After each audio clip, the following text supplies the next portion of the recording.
पण आता इथून पुढे तुम्हाला सल्ला, जर कार्यकर्त्यांचं मन काय सांगतंय आणि खरं जर निर्णय घेणार असाल तर अजितदादांना या महायुतीतून बाहेर काढा.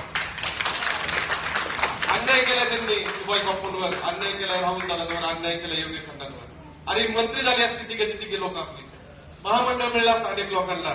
अजितदादा येऊन आमचे आबासाहेब सोनवणे शामगावडे डिप्युटीचा निधी मागायला गेले आणि अजितदादा म्हणले तुमचा काय संबंध आहे, आम्ही 10% निधी देणार.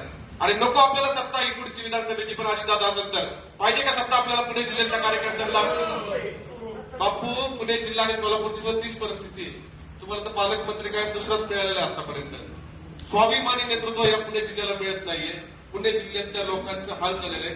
ज्या राष्ट्रवादीशी गेल्या 10 वर्षापासून आम्ही विरोध करतोय ती राष्ट्रवादीचे अजितदादा तुम्ही आमच्या भोकांडे दिलेत आणि अक्षरशः कार्यकर्ते आज भीतीच्या वातावरणामध्ये.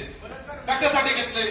भारतीय जनता पार्टीच्या बूथ लेवलच्या कार्यकर्त्यापासून तालुक्यातल्या प्रत्येक कार्यकर्त्याची इच्छा आहे महायुतीमध्ये अजितदादा असतील आणि जर विधानसभेला जर आपली सत्ता राहायची असेल तरी ती सत्ता कार्यकर्त्याला आपल्याला आता नकोय.